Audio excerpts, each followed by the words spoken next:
study in 1 Corinthians. We're almost done with 1 Corinthians.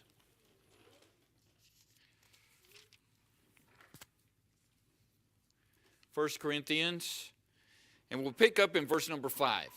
1 Corinthians 16, and we'll pick up in verse number 5. 1 Corinthians 16. The last time we were in the book, which was sometime before the revival meeting, we looked at the first 4 verses, and Paul was giving us teachings on the collection for the saints. And now we're going to have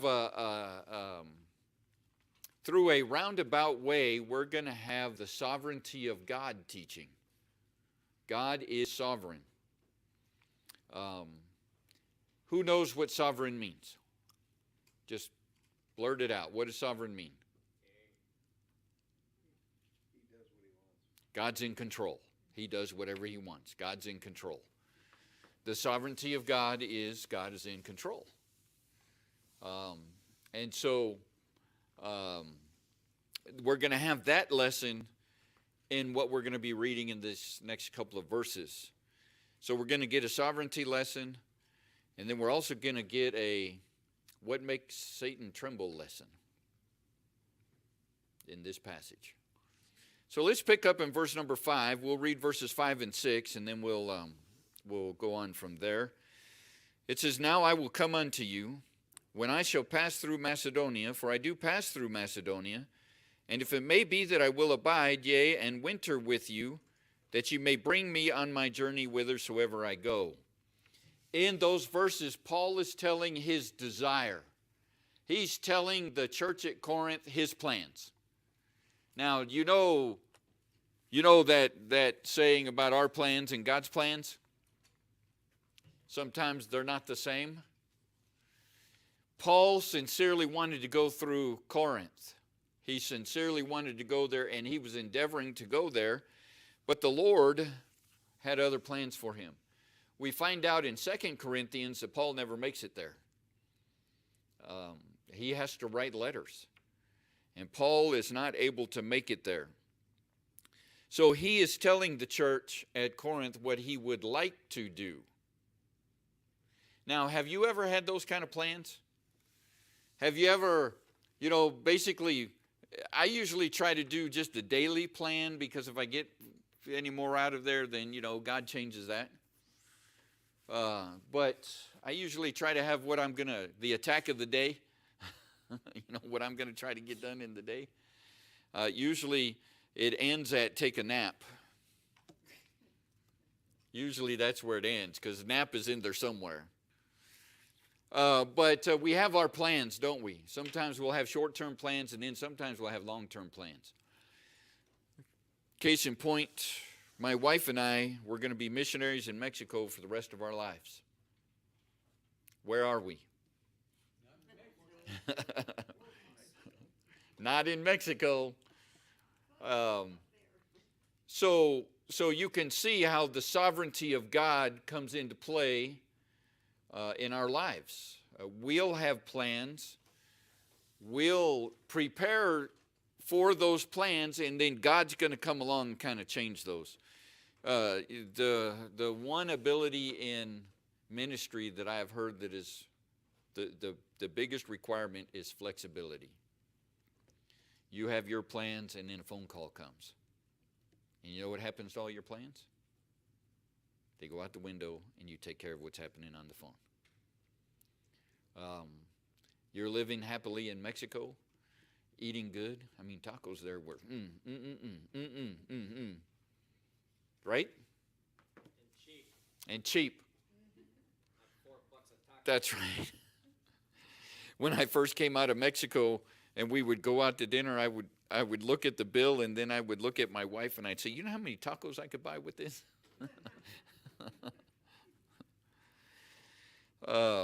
So we do have our plans, but we also need to be flexible enough, as Christians, we need to be flexible enough to allow God to be sovereign in our lives. And that's what's going on with Paul here. I just copied this out of the commentary because I thought it was so good that I would probably mess it up if I tried to memorize it and put it into my own words. He said this, but this is the most instructive as to how the Lord leads and guides in the life of a believer. Not even with a great apostle is everything cut and dried. God often uses changing circumstances to indicate a change of plans and directions. Indeed, it is often easier to see how the Lord has led, looking back, than it is to discern how he is leading in the midst of pressures and problems. And boy, there's a lot of truth in that. You know, when we look back, we see how really God directed our steps to come here. In the midst of it, we were like, no. But dragging, fingernails and everything in the ground. But looking back, we see how the Lord led us through all of that. How everything just fell into place. Looking back, we could see that. And so do you think that we ought to trust that God knows what he's doing in the midst of everything? Even when it's topsy-turvy and we're like, well, I don't know, God, which direction you want me to go in. Usually in that case, you know what direction God wants you to go in. You just don't want to go in that direction. Right? That was me, topsy-turvy. I don't want to go to Tucson. It's hot. It's hot. It's a dry heat, but it's hot. We were at 8,000 feet in Zacatecas. The hottest it ever got was 90, and that was 2 weeks in April. And we were sweltering. We turned on the air conditioning at 75. We turned it on at 75. When we got into our vehicles and it was 75 outside, air conditioner was coming on. That was getting warm. We figured it out. The average temperature in my office in the house was about 49 degrees. And I was sitting there in usually pajama pants, but I would have on a t-shirt and then a flannel shirt, and that was it. We acclimated to that. It was nice. 49 degrees was nice. So when it got up to 75, air conditioner's coming on. Now, living here where it's hot, we're turning the heater on at 75 because we have acclimated.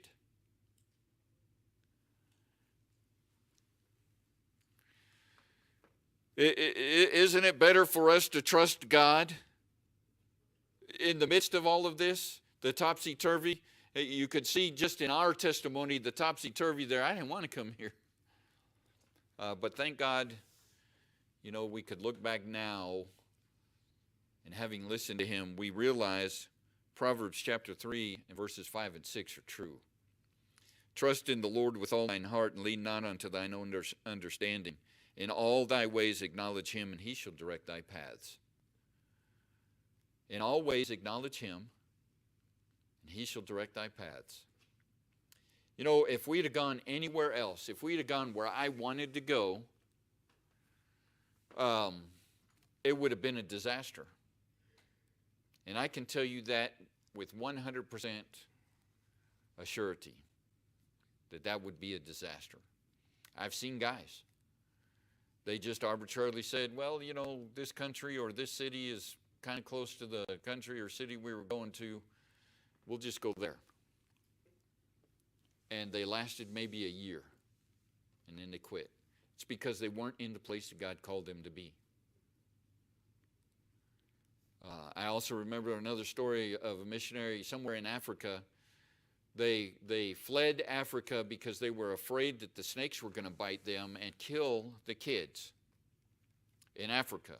So he moved his whole family back to America where he thought it was safe, and coincidentally, all of his children were bit by a snake in America, and they all died from snake bite. You know where you're safest? Where God puts you. That's where you're safest. So you try to move out, you try to push against God, you try to do it your way, you're not going to make it. And so really we get that lesson in what Paul is trying to say here. I have my plans, but these are my plans. And I'm willing to do what God wants me to do, but these are my plans. I want to come to you guys. I want to spend some time with you. You know, writing letters to you is good for you, but also face-to-face is good for you. And so we're seeing sovereignty here. And like I said, in 2 Corinthians, we find that Paul never makes it. He never makes it through there. Now, verses 7 and 8. He kind of gives a reason why he might not make it. In verses 7 and 8, for I will not see you now by the way, but I trust to tarry a while with you, if the Lord permit. But I will tarry at Ephesus until Pentecost, for a great door and effectual is opened unto me, and there are many adversaries. And so in these two verses, you see him further saying, I want to come to you if the Lord will permit. I want to come to you, but right now something's happening in Ephesus, and I'm not able to make it now, but I want to come. Maybe after what happens in Ephesus is done, I'm going to come to you guys. That verse number 9, for a great door and effectual is opened unto me, and there are many adversaries. Who do you think one of those adversaries is? Yeah, oh boy, do you think the devil really liked Paul? Did he like Saul of Tarsus? Did the devil like the Saul of Tarsus? He absolutely did. Yep, because what was Saul of Tarsus doing? Yeah, he was persecuting the church. He was doing his bidding.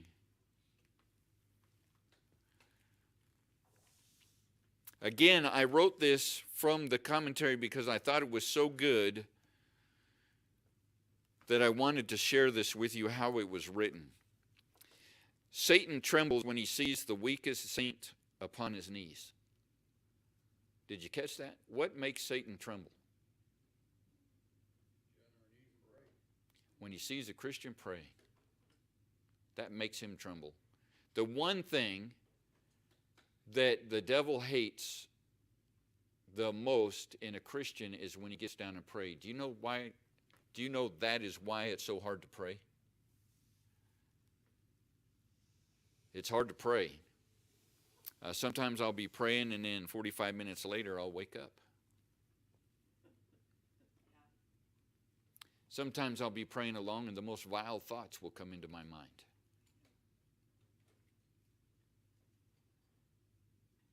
Sometimes I'll be praying and the phone won't stop ringing.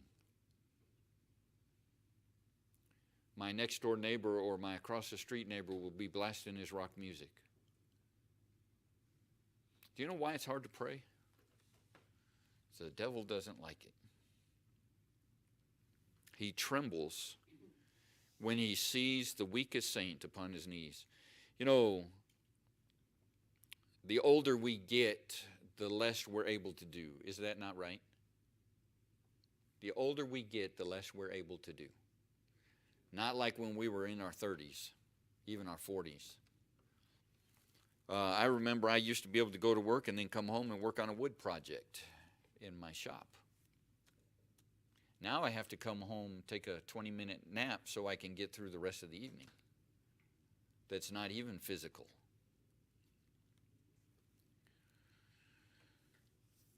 But the one thing that we tell older saints, those that are well stricken in years,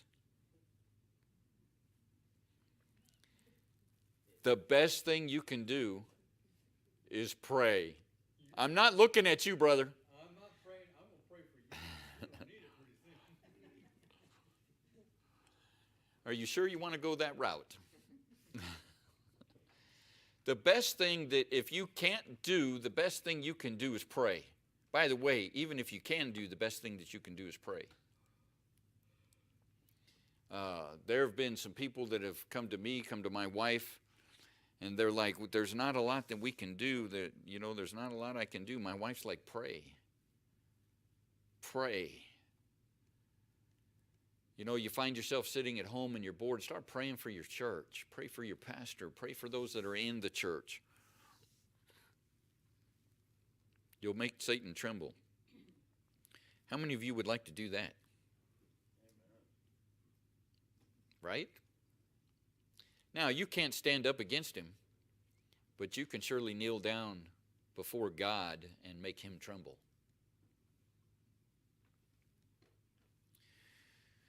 It goes on and says this, how much more must he have trembled at Paul? Do you think Paul was a prayer warrior? Lock the man up in prison, and he converts his jailers and half of Nero's Praetorian Guard. Set him free, and he evangelizes whole continents. Persecute him, and he draws still closer to the Lord. Subvert his churches, and he writes God-breathed letters that inspire and inform countless generations of Christians. Kill him, and you simply make him a martyr and promote him to glory. That's what you do to Paul. What about us? You know, if we were prayers, couldn't all that be said about us too? Well, maybe not Nero's Praetorian Guard, because they're not around. Not only, let's look again at verse number 8. But I will tarry at Ephesus until Pentecost. So he's in the city at Ephesus, right?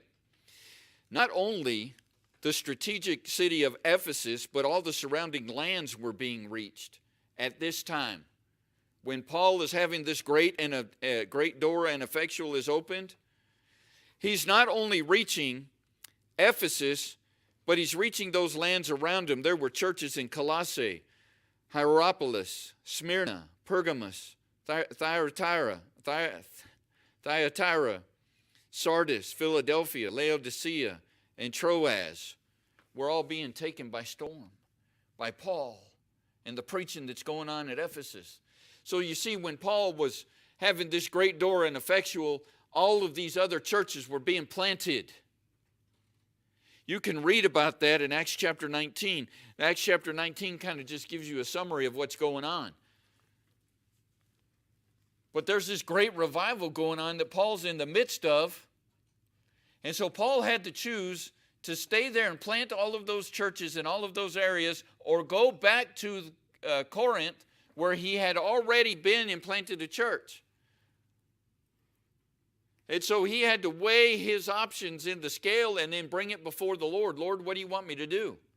Do you want me to continue here in Ephesus, or do you want me to go back to Corinth? His desire was to go back to Corinth. But the Lord's desire was for him to stay and plant these churches. Now, did you recognize about 7 of those names? Aren't those like 7 of the churches that are in the book of Revelation?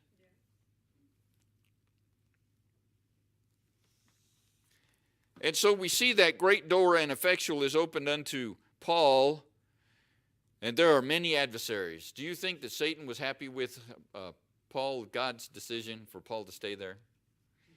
Do you think maybe Satan wanted him to go to Corinth? Well, I mean, which was the better for Satan? Probably, but there's no telling what would have happened at Corinth if Paul had gone. Satan would have been hedging his bet, saying, well, I hope I get to kill him on the road.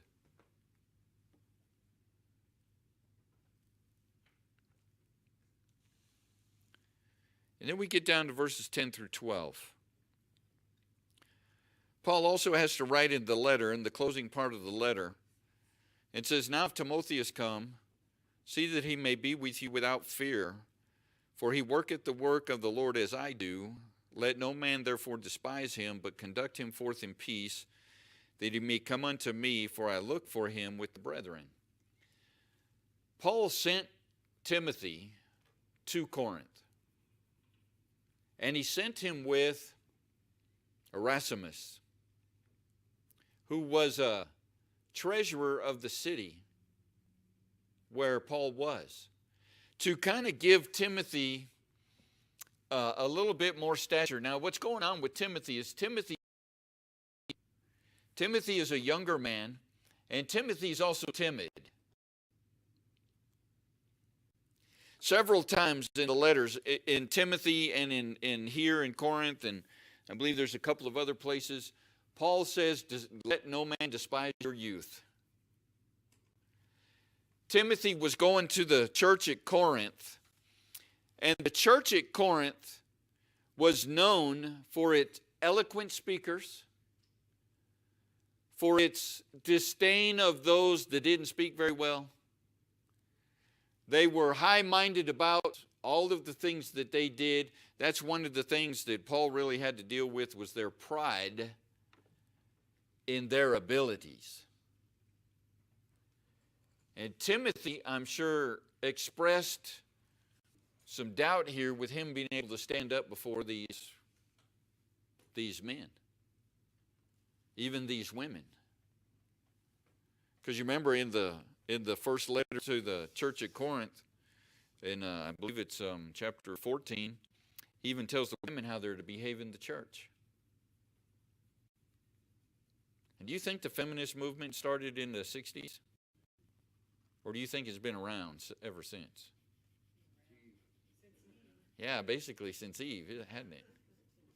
And we can really see it. We can really see it with Isaac and Rebekah. Because Isaac loved Esau and Rebekah loved Jacob. It did not Rebekah subvert the will of Isaac for her love for her son. That's like the first really in your face, the curse coming true with the women. I believe Rebekah was the first feminist. Again, it's part of that curse. Yes, ladies, I know you're smarter than your husband. Yes, ladies, I know that in most times you have more common sense than your husband. But you did pick him. You did pick him. And God gave him that wisdom.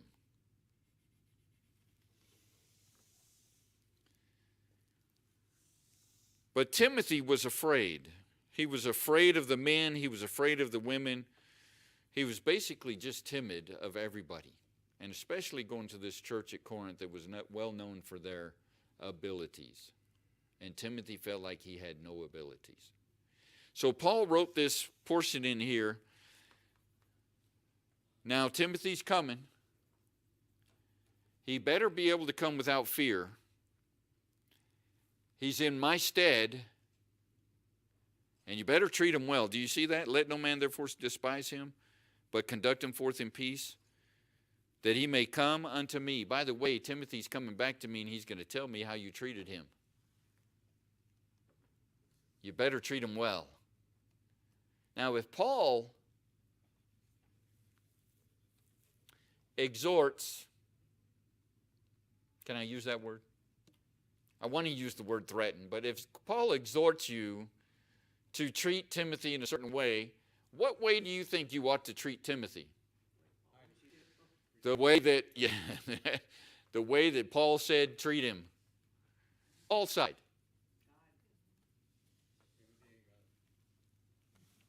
And then we get to verse number 12. As touching our brother Apollos, so apparently in a letter written back to Paul, the church at Corinth wanted Apollos to come because Apollos was eloquent. Apollos was well spoken.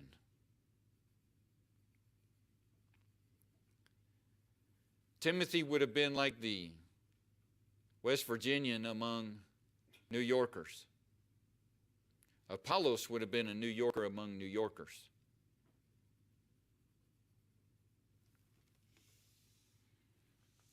And so they evidently wrote to Paul and say, send Apollos. That's why he's got to touch on it. That's why he has to say something about it. As touching our brother Apollos, I greatly desired him to come unto you with the brethren.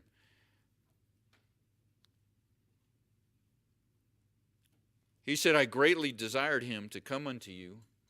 I persisted. I was with great exhortation. Apollos, you need to go. Apollos, go. First, use face recognition to unlock the device. I would prefer that you'd be quiet. I don't even know why you're up.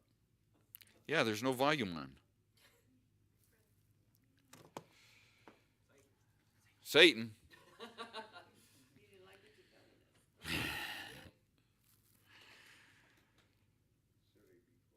So Paul is trying to refute this jealousy thing.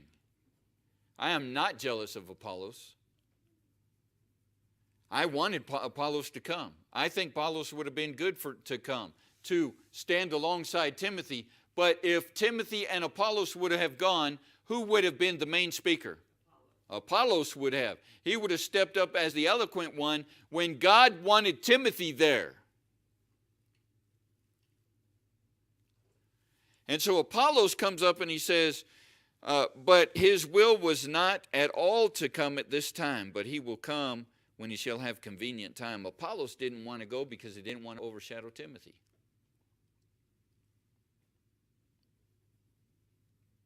It was Apollos' choice not to go, not Paul's choice telling Apollos you're not going to go. And so he had to nip this jealousy thing in the bud.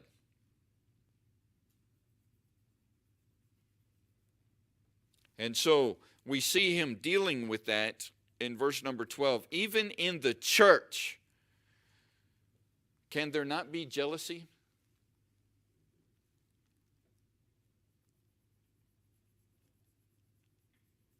I'm about to be mean. If you're jealous, you are a little person. You're a small person. If you can get over jealousy, that makes you a bigger person. And you know what I'm talking about, right? Doesn't mean that Zeke is jealous because he's the littlest. Well, maybe Valerie. That's not what I'm talking about. But your maturity lacks, and you become small and petty. If there's jealousy in the church, you're small and petty. Yes or no? Small, petty.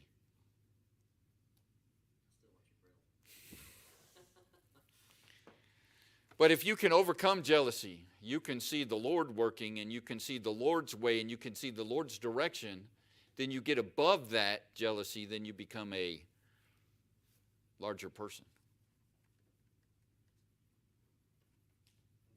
A mature person. A mature person. Yeah, are you sure? Doesn't matter how old you get, you're still going to be a child. You can be a mature Christian and a child still too. And so the jealousy aspect is why Paul has to deal with this. And that just shows the spirit at the church at Corinth. So again tonight we were seeing the sovereignty of God, how he directed, how Paul had his plans, but the Lord kind of overrode those plans. And we need to be flexible enough to go with God's way. You can't be so set in your ways that you're just going to dismiss what God has for you or how he's trying to lead you. And then, how to make Satan tremble. Get on your knees and pray. And this great door and effectual that was opened up to Paul, we see all of these churches that were planted at that time when Paul had his plans of going to Corinth. But the Lord kept him there to do his will. And you see all of these churches that were planted. And then, again, the exhortation about Timothy and the exhortation about Apollos. Are there any questions or comments about what we looked at tonight? Tammy? I thought of two things. One of them, when we were first talking about God's plans and ours, and I thought of Jonah. Right? That's the perfect example. Right? Yeah. And then the other thing I thought of Sarah was a feminist too, kind of. Getting Ishmael. Sarah was, Conniver. Yeah, I would have to kind of agree with that too. Yeah, So, because she kind of usurped the. so yeah, Sarah kind of, yeah.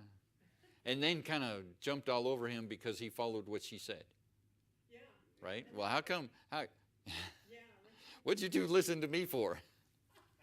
yeah. So Abraham wasn't going to win anywhere in that argument. No, he lost both ways on that. All right, anybody else? Questions, comments? If not, let's go ahead and be dismissed in a word of prayer, fellowship one with another. There's still some